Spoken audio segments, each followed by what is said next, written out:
அனைவருக்கும் வணக்கம். இன்னைக்கு ஹிந்தி நியூஸ் பேப்பர்ல என்ன இம்பார்ட்டன்ட் ஆர்டிகல்ஸ் இருக்கு அப்படிங்கறத பார்ப்போம். சோ முதல்ல பார்த்தோம்னா president flags need mentions emergency in parliament speech அப்படின்னு கொடுத்துருக்காங்க. ஸோ இதுல நம்ம உள்ள போயெல்லாம் பார்க்க மாட்டோம். ஓகேங்களா, எதுக்காக பிரசிடென்ட் இந்த நேரத்தில் வந்து பேசுறாங்க அப்படிங்கிற அந்த சின்ன தகவலை மட்டும் நம்ம தெரிஞ்சுக்குவோம். பிரசிடென்ட் அண்ட் கவர்னர் ரெண்டு பேருக்குமே இந்த ஒரு செட் ஆஃப் ரூல்ஸ் அப்படிங்கிறது வரும். ஓகேவா, என்ன அப்படின்னு பார்த்தோம்னா நமக்கு ஒரு வருஷத்தோடைய முதல் கூட்டத்தொடர், ஓகேங்களா, இப்போ 2024 இருக்கு அப்படின்னா இந்த வருஷத்துடைய முதல் கூட்டத்தொடரில் வந்து பிரசிடென்ட் வந்து பேசுவாங்க. இன் கேஸ் ஆஃப் பார்லிமெண்ட் அப்படின்னா பிரசிடென்ட் வந்து பேசுவாங்க. ஓகேவா, அதே மாதிரி ஒரு எலெக்ஷன் முடிஞ்சு புதுசா ஒரு அரசாங்கம் அமைஞ்சு அவங்க ஒரு முதல் கூட்டத்தொடர் வந்து சேருவாங்க இல்லையா. ஸோ அந்த முதல் கூட்டத்தொடரிலையும் யார் வந்து உரையாற்றுவாங்க அப்படின்னு பார்த்தோம்னா நமக்கு பிரசிடென்ட் வந்து உரையாற்றுவாங்க. ஓகேவா, அப்ப ரெண்டு அக்கேஷன்ஸ்ல வந்து பிரசிடென்ட்டோட அட்ரஸ் வந்து இருக்கும். ஓகேவா, பிரசிடென்ஷியல் அட்ரஸ் அப்படின்னு நம்ம சொல்றோம்.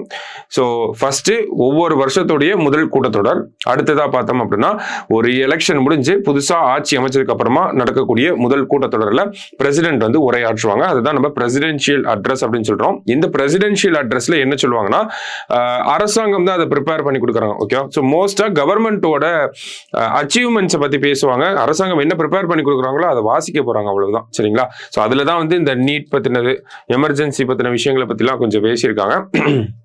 ஸோ வேற இன்னும் எதுவும் அதில் பெருசாக இருக்காது. யார் இந்த பிரசிடென்ஷியல் அட்ரஸ் ஆக்சுவலி ப்ரிப்பேர் பண்ணி கொடுக்குறாங்கன்னா யூனியன் கேபினெட், அவங்க தான் வந்து இதை ப்ரிப்பேர் பண்ணி கொடுக்குறாங்க. சரியா, ஸோ அதுதான் நம்ம முதல் நியூஸ்ல பார்க்குறோம். அடுத்ததாக பார்த்தோம்னா நம்ம தமிழக சட்டமன்றத்தில் என்ன நடந்துச்சு அப்படிங்கிறத பார்ப்போம். நிறைய திட்டங்களை பற்றி சொல்லியிருந்தாங்க. ஓகேவா, ஸோ முதல்ல பார்த்தோம்னா international airport to be established இன் ஒசூர் அப்படின்னு சொல்லி கொடுத்துருக்காங்க. ஓகே, ஒசூர்ல ஒரு இன்டர்நேஷனல் ஏர்போர்ட் அப்படிங்கிறத சொல்லியிருக்காங்க. என்ன ஒரு பிளான் அப்படின்னு பார்த்தோம்னா நமக்கு ஆல்ரெடி சென்னையில் இருக்கு international airport, and then Coimbatore, Trichy இந்த சைட்ல எல்லாம் இருக்கு நமக்கு. ஓகேங்களா, ஸோ அடுத்ததா பரந்தூர்ல ஒரு ஏர்போர்ட் கொண்டு வர போறோம் அப்படிங்கிறத சொல்லியிருந்தாங்க. அதை ஒட்டி அடுத்ததா பார்த்தோம்னா ஒசூர்ல வந்து ஒரு இன்டர்நேஷனல் ஏர்போர்ட் அப்படிங்கிறத டெவலப் பண்ண போறாங்க. ஏன்னா ஒசூர் அப்படிங்கிறது நல்ல டெவலப்பிங் இண்டஸ்ட்ரியல் ரீஜனா இருக்கு. ஸோ அந்த இண்டஸ்ட்ரியல் ரீஜனோட டெவலப்மெண்ட்டை எய்ட் பண்றதுக்காக, ஓகேங்களா, உதவுவதற்காக நமக்கு இந்த ஒசூர்ல வந்து ஒரு international airport yearly 3 crore passengers handle பண்ண அளவுக்கு கெப்பாசிட்டியோட இந்த ஒரு பன்னாட்டு விமான நிலையம் அப்படிங்கிறத ஒசூர்ல உருவாக்க போறோம் அப்படிங்கிறத நம்ம சட்டமன்றத்தில் நம்ம முதல்வர் அவர்கள் வந்து சொல்லியிருக்காங்க. ஓகேவா, ஸோ அதுதான் இந்த நியூஸ்ல நம்ம பார்க்குறோம். ஸோ ரெண்டு பேசிக்கான நியூஸ் தான். சரிங்களா, அடுத்தது திட்டங்களுக்குள்ள வருவோம். நம்ம தமிழகத்தில் பார்த்தோம்னா புதுசா ஒரு வெப்சைட் ஒன்று லான்ச் பண்ண போறாங்க.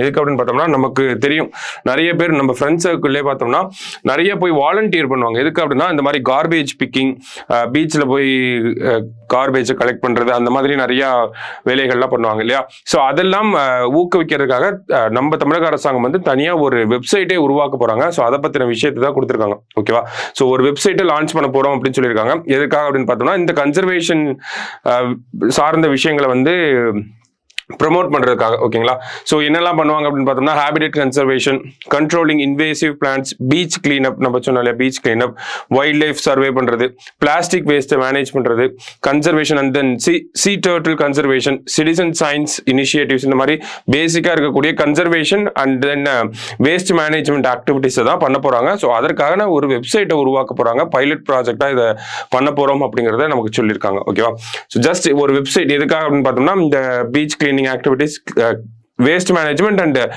கன்சர்வேஷன் ஆக்டிவிட்டிஸ்க்காக வாலண்டியர் பண்றவங்க இருக்காங்க. ஸோ அவங்களெல்லாம் இன்டகிரேட் பண்ணணும் அப்படிங்கிறதுக்காக ஒரு வெப்சைட்டை கொண்டு வர போறோம். அவ்வளவுதான். சரிங்களா, சரி, அடுத்தது இந்த இடத்துல பார்த்தோம்னா நமக்கு இன்னைக்கு ஃப்ரைடே நியூஸ் பேப்பர் அப்படின்னு பார்த்தோம்னா நகெட்ஸ் ஆஃப் ஹிஸ்டரி அப்படின்னு சொல்லி ஒரு முக்கியமான விஷயங்கள் தமிழகம் சார்ந்து வரலாற்றில் நடந்த முக்கியமான விஷயங்களை பத்தி கொடுப்பாங்க. அதுல எக்ஸாம் பாயிண்ட் ஆஃப் வியூல நமக்கு என்ன தேவையோ அதை மட்டும் பார்த்துட்டு இருக்கோம். இதுல பார்த்தோம் அப்படின்னா prohibition was first introduced in Salem in Madras presidency அப்படின்னு சொல்லி கொடுத்துருக்காங்க. நமக்கு தெரிஞ்ச விஷயம் தான், ஸ்கூல் புக்ல 10th புக்ல கொடுத்திருக்க ஒரு விஷயம் தான். ஓகேங்களா, என்ன அப்படின்னு பார்த்தோம்னா காங்கிரஸ் தமிழ்நாட்டில் வந்து தேர்தலில் வெற்றி பெற்று ஒரு ஆட்சி அமைக்கிறாங்க. ஆட்சி அமைச்சதுக்கு அப்புறமா என்ன பண்றாங்க அப்படின்னா ப்ராஹிபிஷன் அப்படிங்கிறத, மதுவிலக்கு அப்படிங்கிறத கொண்டு வராங்க. ஓகேவா, மதுவிலக்கை கொண்டு வந்து 1937 கொண்டு வராங்க. எங்க இம்ப்ளிமெண்ட் பண்றாங்க அப்படின்னா சேலம்ல வந்து இம்ப்ளிமெண்ட் பண்றாங்க. ஸோ அதுல லாஸ் ஆகிற ரெவன்யூவை மேனேஜ் பண்றதுக்காக கிட்டத்தட்ட இங்க பார்த்தோம்னா 11 லட்சம் ஒரு வருஷத்துக்கு லாஸ் ஆகுது. மதுவிலக்கு கொண்டு வந்தனால இப்போ 1937 ஒரு 11 லட்ச ரூபாய் லாஸ் ஆகுது அப்படிங்கறத கொடுத்திருக்காங்க. சோ அதை மேனேஜ் பண்றதுக்காக ராஜாஜி அவர்கள் என்ன பண்ணிருப்பாங்கன்னா சேல்ஸ் டாக்ஸ் வந்து கொண்டு வந்திருப்பாங்க. சொல்லுவாங்க இல்லையா. ஸோ அது நமக்கு தெரிஞ்ச விஷயம் தான். இன்னொன்று பார்த்தோம் அப்படின்னா நமக்கு லோக்சபால இப்போ பார்த்தோம்னா ஒரு 10 வருஷம் கழிச்சு ஒரு லீடர் ஆஃப் ஆப்போசிஷன் அப்படின்னு சொல்லி ஒரு பதவிக்கு ஒரு ஆள் வந்திருக்காங்க. ராகுல் காந்தி அவர்கள் வந்து வந்திருக்காரு. ஸோ அந்த வகையில் first leader of opposition in Madras assembly, ஓகேங்களா. நம்ம தமிழ்நாட்டில் இருக்கக்கூடிய இந்த சட்டப்பேரவையில் முதல் எதிர்க்கட்சி தலைவராக யார் இருந்தாங்க அப்படிங்கிற ஒரு செய்தியை கொடுத்திருக்காங்க. யார் அப்படின்னு பார்த்தோம்னா டி நாகி ரெட்டி அப்படிங்கிறவர் தான். முதல்ல நடந்த தேர்தலே வந்திருப்பாங்க. ஸோ டி நாகி ரெட்டி அவர்கள் தான் தமிழகத்தில் இருந்த சட்டமன்றத்துடைய முதல் எதிர்க்கட்சி தலைவராக இருந்திருக்கார். ஓகேவா. ஸோ டி நாகி ரெட்டி கம்யூனிஸ்ட் கட்சியை சேர்ந்தவர். ஸோ அது ஒரு பேசிக்கான செய்தி, அதை பார்க்குறோம் நம்ம. அடுத்தது பார்த்தோம்னா இங்கே தான் திட்டங்கள் பற்றி நிறைய சொல்லியிருந்தாங்க.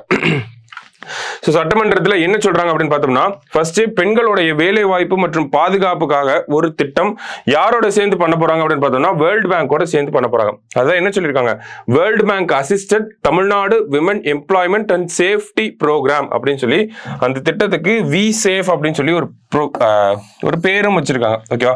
வி சேஃப் அப்படிங்கிறது வேர்ல்டு பேங்க் அசிஸ்டட் ஸ்கீமா இருக்கு. ஃபர்ஸ்ட் இது நல்லா தெரிஞ்சுக்கணும். ஓகேவா. யாரோட சேர்ந்து நம்ம அந்த திட்டத்தை பண்ண போறோம் அப்படிங்கிறது. அடுத்தது என்ன ஸ்கீம் பேரு, Tamil Nadu women employment and safety programme. ஓகேவா. என்ன ஒரு காரணத்துக்காக, என்ன ஒரு நோக்கத்தோட இந்த ஒரு திட்டம் கொண்டு வந்திருக்காங்க அப்படின்னு பார்த்தோம்னா the aim is to increase the participation of women labor force in non-farm and emerging sectors அப்படின்னு கொடுத்துருக்காங்க. ஓகேவா. இதுதான் முக்கியமான வார்த்தைகள். ஓகேவா. ஸோ பெண்களுடைய பங்களிப்பை கொண்டு வரணும். எதுல அப்படின்னு பார்த்தோம்னா வேலை வாய்ப்புல பெண்களோட பங்களிப்பை கொண்டு வரணும். அது என்ன மாதிரியான துறைகள் அப்படின்னு பார்த்தோம்னா விவசாயம் சாராத தொழில்கள் இருக்கு இல்லையா, அதுதான் நான் ஃபார்ம் செக்டார்ஸ் அப்படின்னு கொடுக்குறாங்க.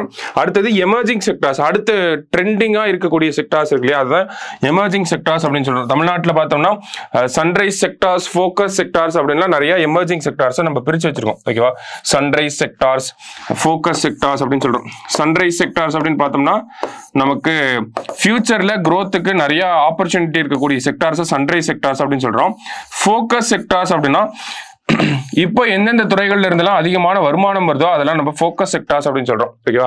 அந்த மாதிரி தான் எமர்ஜிங் செக்டார்ஸ் அப்படிங்கிறது ஃபியூச்சர்ல அடுத்தது எமர்ஜ் ஆகிட்டு இருக்கக்கூடிய ட்ரெண்டுக்கு பேஸ் பண்ண மாதிரி இருக்கக்கூடிய செக்டார்ஸ். ஓகேவா. ஸோ இந்த மாதிரியான செக்டார்ஸ்ல பெண்களுடைய பங்களிப்பை அதிகப்படுத்தணும் அப்படிங்கிறதுக்காக தான் Tamil Nadu women employment and safety programme அப்படிங்கிறதோட வேர்ல்டு அப்படிங்கிற திட்டத்தை வேர்ல்டு பேங்கோட சேர்ந்து நம்ம பண்ண போறோம். எத்தனை கோடி ரூபாயில அப்படின்னு பார்த்தோம்னா 1185 கோடி ரூபாயில பண்ண போறோம் அப்படிங்கறத சொல்லியிருக்காங்க. ஓகேவா. அடுத்தது பார்த்தோம்னா இங்க ஸோ என்ன கொடுத்துருக்காங்க அப்படின்னா Tamil Nadu skills finishing schools initiative, அதாவது தமிழ்ல தான் இது கரெக்டா இருந்துச்சு, இங்கிலீஷ்ல டிரான்ஸ்லேட் பண்ணி தான் கொடுத்துருக்காங்க. ஓகேவா.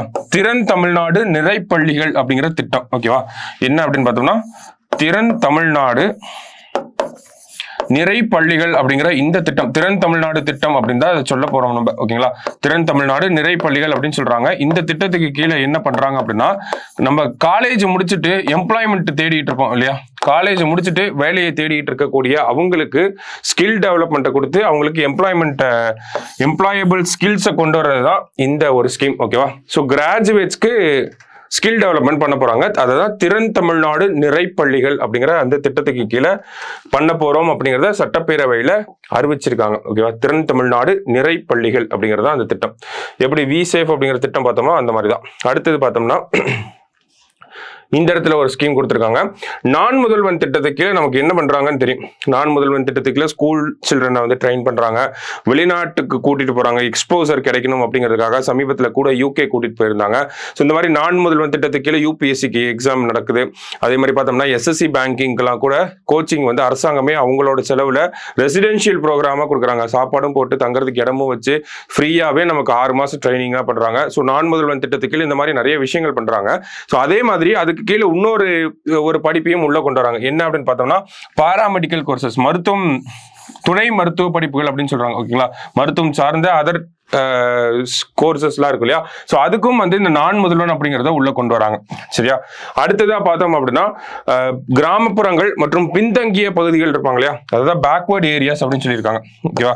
கிராமப்புறங்கள் மற்றும் பின்தங்கிய ஏரியால இருக்கக்கூடிய பின்தங்கிய பகுதிகளில் இருக்கக்கூடிய ஒரு 1000 மாணவர்களுக்கு வந்து சிகரம் தொடு அப்படிங்கிற திட்டத்துக்கு கீழே என்ன பண்றாங்கன்னா சிகரம் தொடு அப்படிங்கிற திட்டத்துக்கு கீழே அவங்களுக்கும் என்ன பண்ண போறாங்க, ஸ்கில் ட்ரைனிங் அப்படிங்கிறத பண்ண போறாங்க. ஓகேவா. சிகரம் தொடு அப்படிங்கிற இந்த திட்டத்துக்கு கீழே கிராமப்புறங்கள் மற்றும் பின்தங்கிய பகுதிகளில் இருக்கக்கூடிய 1000 மாணவர்களுக்கு ஸ்கில் ட்ரைனிங் அப்படிங்கிறத கொடுக்க போறாங்க. அதுதான் அந்த சிகரம் தொடு அப்படிங்கிற திட்டம். ஸோ 3-4 திட்டம் பார்த்துட்டோம். இங்கே வி சேஃப் அப்படிங்கிற திட்டம் வேர்ல்டு பேங்கோட சேர்ந்து பண்ண போறோம்.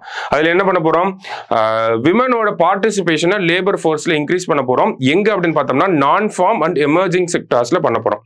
ஓகேவா.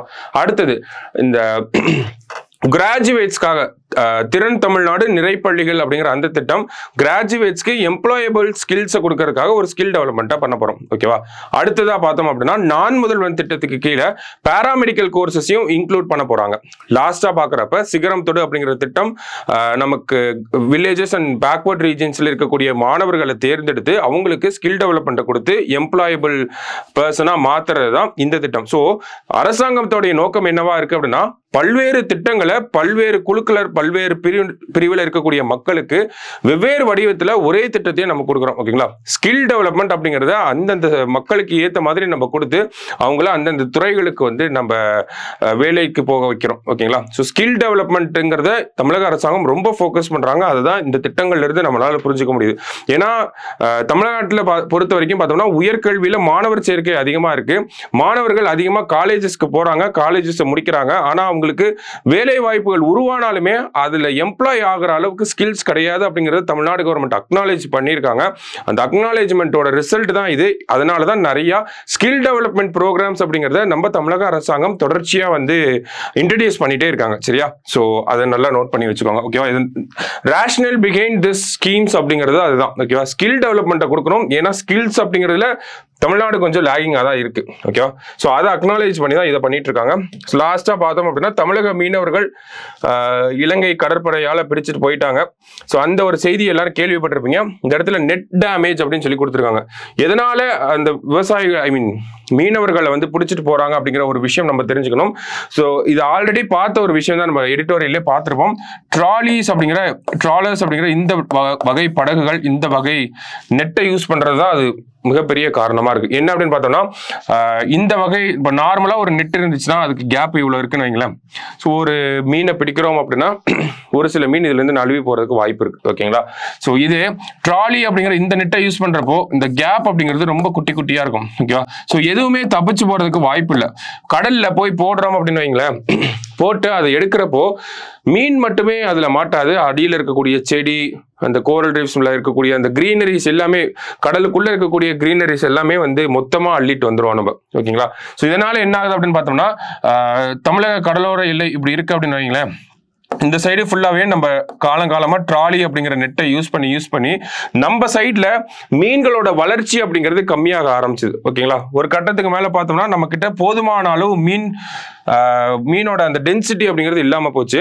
அதனாலதான் நம்ம மீனவர்கள் என்ன பண்ண ஆரம்பிச்சாங்க அப்படின்னு பார்த்தோம்னா ஸ்ரீலங்கன் சைடுக்கு நகர ஆரம்பிச்சாங்க. இப்போ ஸ்ரீலங்கால பார்த்தோம்னா இந்த வகை ட்ராலி நெட் அப்படிங்கிறத பேன் பண்ணி வச்சிருக்காங்க. ஓகேவா.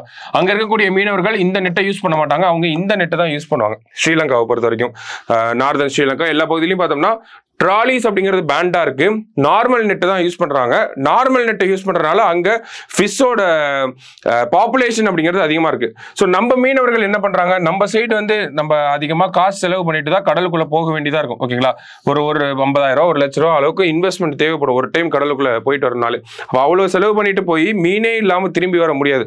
அதனால என்ன பண்றாங்க, அந்த மேரிடைம் பவுண்டரியை கிராஸ் பண்ணி ஸ்ரீலங்கன் பார்டருக்குள்ள போய் மீன் பிடிச்சிட்டு வராங்க. இதனாலதான் அடிக்கடி என்ன ஆகுது, இந்த இந்திய மீனவர்களுக்கும் இலங்கை கடற்படையை சேர்ந்தவங்களுக்கும் வந்து மோதல் அப்படிங்கிறது வருது. ஓகேங்களா.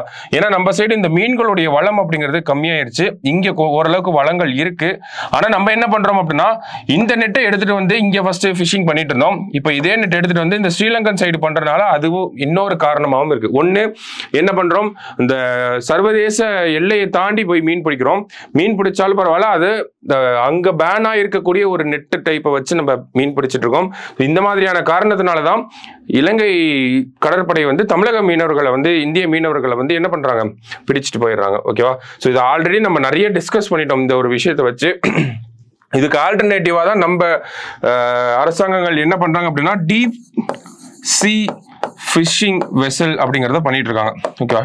டீப் சி ஃபிஷிங் வெசல் அப்படிங்கிறத பண்ணிட்டு இருக்காங்க. ஓகேவா.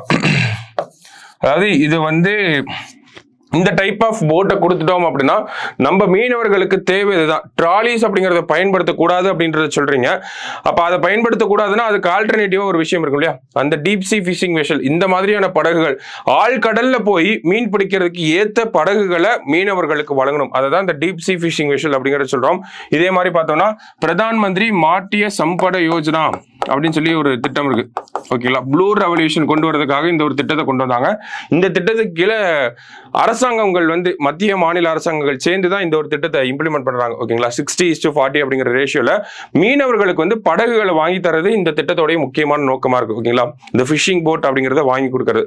அதாவது மாநில அரசாங்கம் ஒரு ஃபிஷர்மேன் இருக்காங்க அப்படின்னா அவங்க ஒரு இனிஷியலா ஒரு இன்வெஸ்ட்மெண்ட் போடணும். எக்ஸாம்பிளுக்கு ஒரு 10 லட்ச ரூபா இல்லை 1 லட்ச ரூபான்னு வச்சுப்போம். ஓகேங்களா, ஸோ அவங்க ஒரு இன்வெஸ்ட்மெண்ட் போடுவாங்க. 60% வந்து 60:40 ரேஷியோல வந்து மத்திய மாநில அரசாங்கங்கள் வந்து கான்ட்ரிபியூட் பண்ணுவாங்க. அதே மாதிரி அங்க இருக்கக்கூடிய ஒரு லோக்கல் பேங்க் வந்து மீதி அமௌண்ட் வந்து கான்ட்ரிபியூட் பண்ணுவாங்க.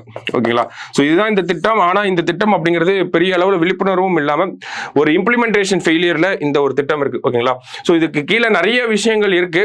பேசிக்கா என்ன பிரச்சனை அப்படின்னு பார்த்தோம்னா நம்ம ட்ராலிஸ் யூஸ் பண்றதா. அதனாலதான் இங்க என்ன கொடுத்துருக்காங்க, நெட் டேமேஜ் அப்படின்னு கொடுத்து பாட்டம் ட்ராலிங் அப்படின்னு சொல்லி கொடுத்துருக்காங்க. ஓகேவா, ஆள் கடல் நல்ல அடியில் வரைக்கும் அந்த நெட்டை போட்டு எல்லாத்தையும் எடுத்துட்டு வரனால மீன்களுடைய உற்பத்தி அப்படிங்கிறது நமக்கு கம்மியாயிருது. மீன்களுடைய அந்த மக்கள் அந்த ஃபிஷிங் பாப்புலேஷன் அப்படிங்கிறதும் நமக்கு கம்மியாயிருது. ஓகேங்களா, ஸோ இதுதான் இருக்கிறதுலே முக்கியமான பிரச்சனை. இது இல்லீகலும் கூட, ஆனா நம்ம பண்ணிட்டு இருக்கோம். சரிங்களா, அதனாலதான் இந்த ஒரு பிரச்சனை அப்படிங்கிறது தொடர்ச்சியா இருந்துட்டே இருக்கு. ஸோ இதற்காக தான் தமிழக முதல்வர் அவர்கள் கூட நம்மளுடைய வெளியுறவுத்துறை அமைச்சருக்கு வந்து ஒரு கடிதம் எழுதியிருக்காங்க, நம்ம ஃபிஷர்மேனை கூட்டிட்டு வரணும் அப்படின்னு சொல்லி. ஸோ அதை பத்தி தான் இந்த இடத்துல கொடுத்துருப்பாங்க. ஆனா பேசிக்கான விஷயம் என்ன அப்படின்னு பார்த்தோம்னா நம்ம பார்த்த அந்த ட்ராலி நெட்ஸ் அப்படிங்கிறதா. சரிங்களா, ஸோ அதை பயன்படுத்துறதை தவிர்க்கணும். அதற்கு ஆல்டர்னேட்டிவா நம்ம மக்களுக்கு வழங்கணும், நம்ம மீனவர்களுக்கு வழங்கணும். ஸோ அதுக்கு கீழே திட்டங்கள் இருக்கு, அதை இன்னும் சரியான முறையில் பின்பற்றணும், செயல்படுத்தணும் அப்படிங்கிறதா இந்த ஒரு ஆர்டிக்கல்ல நம்ம பார்க்கக்கூடிய விஷயங்கள். ஓகேவா, ஸோ தெரிஞ்சுக்கிறோம். ஓகேங்களா, எக்ஸாம் பாயிண்ட் ஆஃப் வியூல மேபி ரிஃப்ளெக்ட் ஆகலாம், பட் ஸ்டில் நம்ம தெரிஞ்சுக்கிறோம். ஓகேவா, ஸோ இன்னைக்கு எக்ஸாம் ஹிந்து நியூஸ் பேப்பர்ல இம்பார்ட்டண்டா இருந்த ஆர்டிகல்ஸ் இதெல்லாம் தான். நாளைக்கு நியூஸ் பேப்பர்ல மீட் பண்ணலாம். தேங்க்யூ.